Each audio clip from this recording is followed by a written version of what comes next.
What is up? What is good, fam? Let me start this timer.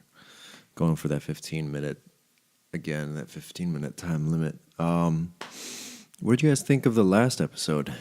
I took a listen to it. I was actually pretty impressed. I mean, again, this is my first time out, so let me know what you thought of it. I thought the sound was pretty good. The audio was pretty solid. Videos, whatever. That's not really the main focus of it. It's just an extra bonus to have to kind of capture the moment. So, yeah. Today I want to cover something.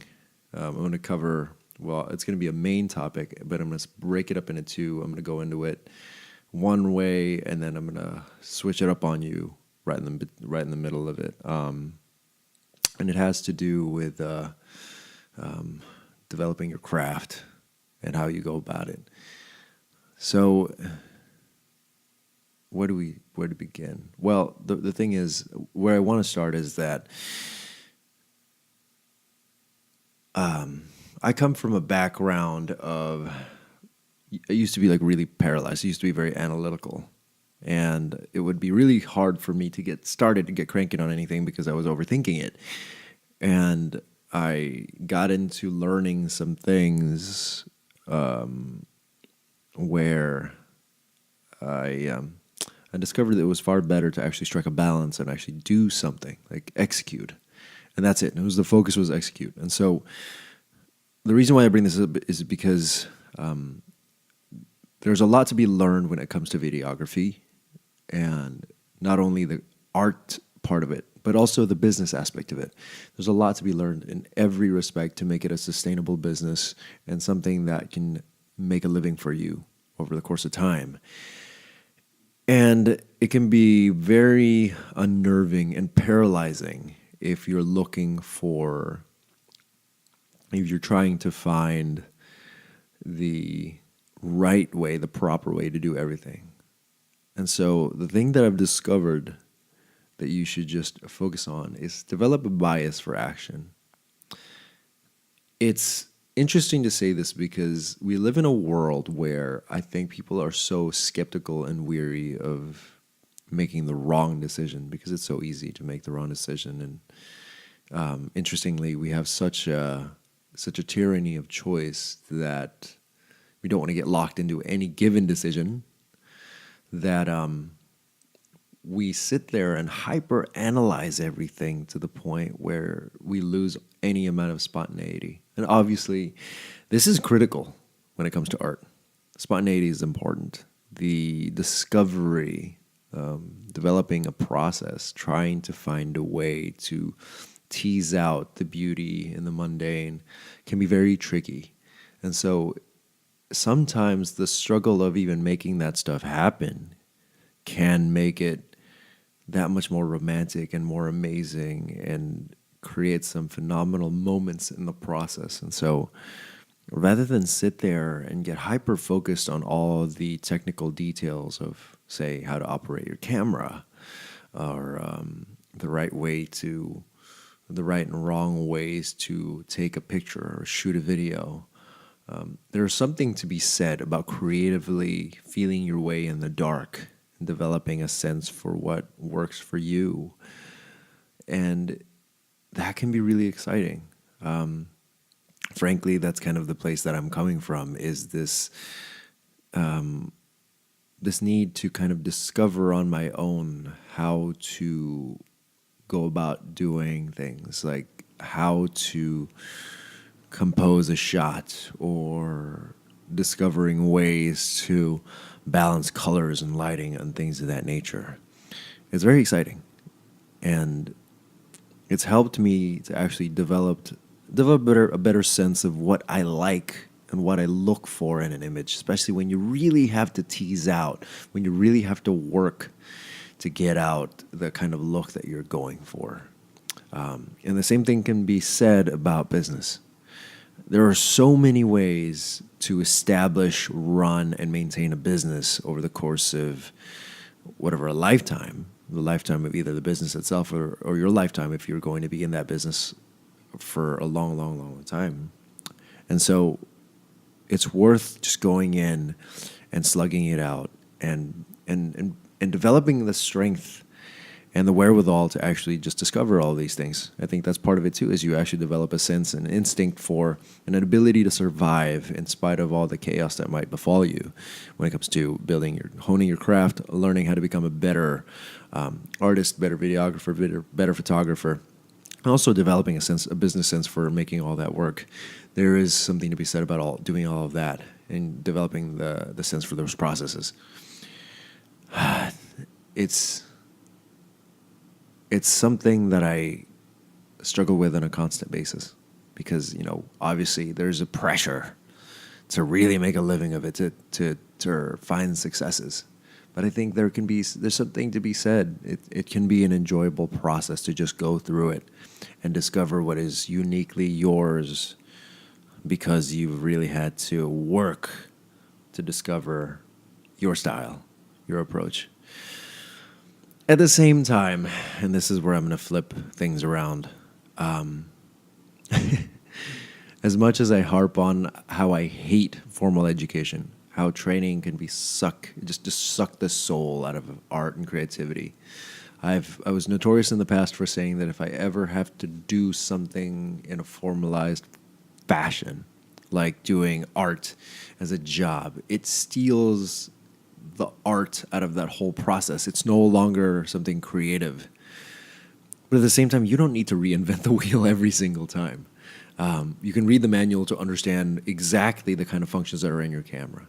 You can take courses and learn how to compose a shot, learn how to get the right colors for whatever it is that you're trying to capture, discover how to pose people, and also how to succeed in making this a sustainable business and a life that you can live over the course of your business's lifetime or your lifetime. I say that because some people might get bored or they might sell off the business and they might want to move on to something else. And so that's a possibility as well. So I don't want to remove that possibility if that's something you want to consider, because not everyone wants to do that thing for the rest of your lives. I've kind of had to strike a balance where I don't necessarily want to be the technician always for the rest of my life. I want to be able to step away as needed so that I have room to breathe, a creative space where I can create something, and I'm not constantly just managing the day-to-day of the business of creatively making photos and videos for people. I want to be able to step away and do something for myself because I need that. We all need that time to actually just indulge in the creative aspects of things. But that being said, you need to be able to actually make it sustainable. And in order to do so, you can have mentors and you can actually go out and read about or learn of other people's processes that have already done this. There's no need to recreate or reinvent the wheel.